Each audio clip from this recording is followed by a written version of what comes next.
Welcome, my name is Peter Strong.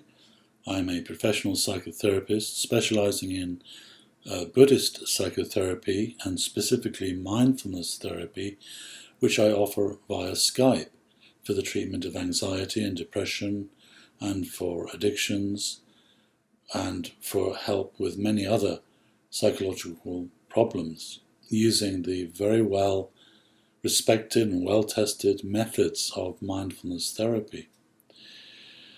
So if you'd like to talk to a therapist online, I invite you to look at my website and then contact me if you have any questions and if you would like to schedule a therapy session with me. So I offer therapy via Skype, and it's really important that you use some video platform like Skype or FaceTime or Zoom so that you can see each other. If you can see each other, then online therapy or teletherapy becomes just as effective as meeting with a therapist in person. It's not necessary to be in the same room, but it is necessary that you can see each other because that is required for good communication. And good communication is central for good psychotherapy. So as long as you can see each other, then being able to work with an online therapist is a very good option for you to consider. And many people like the convenience offered by online therapy. It's just a lot easier to schedule your sessions. You don't have to travel to a therapist's office. You don't have to leave home. So it's much easier to integrate your therapy sessions within your busy schedule. Another advantage is for people who can't leave home for one reason or another. For example, if you are suffering from agoraphobia, then seeking help from an online therapist becomes really essential.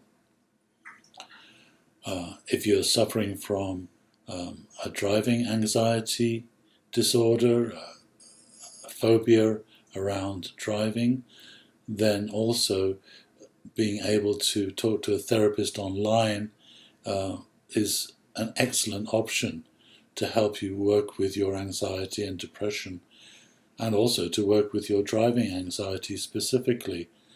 I actually get a lot of requests from people suffering from driving anxiety, and the mindfulness therapy approach that I specialize in has proven to be very effective indeed for treating anxiety disorders, including driving anxiety and agoraphobia. So the more important factor is the quality and the style of psychotherapy offered by an online therapist or other therapist in person. That's much more important than whether you are seeing a therapist online or in person. You have to find the right fit for your needs. So it's really important when you're selecting a psychotherapist to work with that you use your own intuition, your instincts. You find someone that you trust, that says things that resonate with you. Make sure that you get all your questions answered from your prospective therapist. Again, doesn't matter whether it's online or in person. They need to be able to make you feel comfortable and confident that what they are offering is right for you. So mindfulness therapy is a way of working very directly with your emotions. It's about promoting inner healing of the inner process that causes anxiety or depression or other forms of emotional suffering. And the primary thing we are looking for in mindfulness therapy is to develop more conscious awareness. That's what mindfulness is. It's a way of seeing things clearly without becoming lost in habitual patterns of reactivity. So the primary issue is not the emotional pain, the core emotion itself. It's the reactivity to it that causes the emotional suffering and that prevents the core emotion from healing. This is really important if you're working with PTSD, for example. Technically, it is not the memory, the experience that is the cause of your emotional suffering. It's all of that subjective, habitual reactivity to that painful, traumatic experience that causes your PTSD symptoms. So, mindfulness therapy is about developing a very direct, conscious, mindful relationship with the underlying emotions that are affecting your experience, that are determining the quality of your life, that are affecting your well-being. So we don't spend so much time talking about emotions. We spend a lot more time developing that direct, conscious relationship with your emotions. This has been found to be the main factor that leads to healing. It is not actually learning why you are anxious or depressed. It is not trying to understand your emotions. That has a limited effect, but that's all very indirect. And it doesn't usually get to the root of the problem. So understanding is not enough. So conventional talk therapy is not very effective because it's very indirect. It doesn't really allow you to develop this conscious relationship with your emotions and with the reactive thoughts that feed your emotions. So in mindfulness therapy, we don't talk a lot about family history and trying to uncover the reasons why we are the way we are. Instead, we find the emotions, we find the reactive thoughts that feed those emotions, and we develop mindful presence with those emotions and thoughts. Because the primary issue is that all of those emotional reactions and thought reactions are operating unconsciously. They are subjective, habitual reactions. They're conditioned reactions. And they operate without our full conscious awareness. That is the real problem. But the moment you start to bring conscious awareness to see these reactions, whether they're emotional reactions or thought reactions, when you see them clearly, that has the effect of neutralizing those reactions. It begins to isolate them. Now, there may be a whole tangled web of interconnected reactions, but the message is the more you see, the more you bring those reactions into conscious awareness, the more mindful you become, the more you're able to neutralize those reactions, the less power they have. In effect, you're isolating the reactions from the underlying emotion.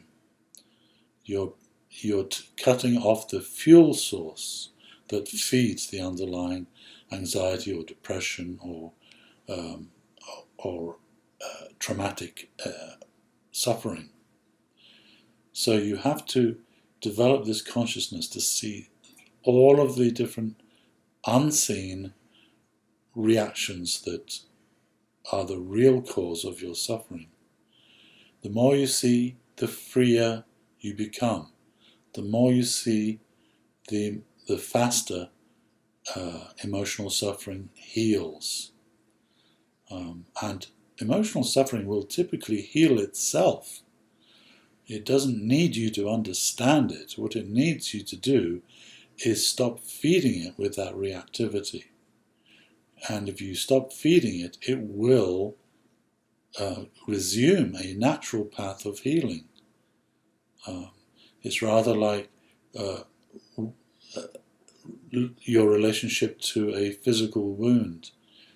If you are unconscious and continue to react unskillfully, that inhibits the healing of that wound. But if you develop a conscious and compassionate relationship, a caring relationship with the physical wound, then that accelerates its natural process of healing. The wound knows how to heal itself, the body knows how to heal, and you are creating the right conditions that allow it to heal. So our emotional wounds are very, very similar to a physical wound. The only reason that the anxiety or depression persists is because of these blind, habitual reactions that keep feeding it and preventing it from healing naturally. So our primary job is to learn how to develop more mindful awareness, to be more present with your emotional pain. And the method for doing this is mindfulness meditation, which is what I specialize in and talk about in my book, The Path of Mindfulness Meditation. So we learn how to meditate on our emotions and on our thoughts, on our beliefs, on our memories, on our perceptions, on all of those blind, habitual, conditioned reactions that are the foundation of our suffering. The more that you see them clearly during your meditation, the more you promote healing. So mindfulness meditation is one of the best approaches for healing anxiety and depression and other forms of emotional suffering. But you must use it in a very direct way. Meditating on the breath is not an effective approach to mindfulness meditation. The effective approach, as taught by the Buddha, is about learning how to develop mindfulness of your emotional suffering. That is what is trying to heal. And it can only heal when you bring mindful attention to that emotional suffering. So that was the primary teaching of the Buddha. So we learn to meditate on our mind. That is the primary teaching as I teach this for the application of mindfulness meditation. It's to meditate on the mind to facilitate healing, the resolution of emotional suffering. So if you'd like to learn more about how to apply mindfulness for healing, do please contact me.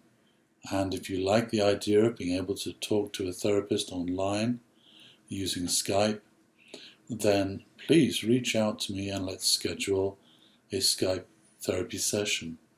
This approach is very effective, and most, if not all, of my clients benefit immensely from learning how to meditate on their emotions to promote healing.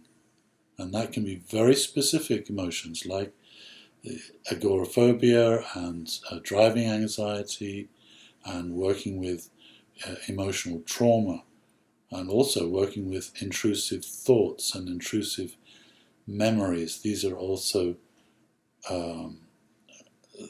psychological processes based on blind habitual reactivity that really benefit tremendously from the application of mindfulness meditation and mindfulness therapy.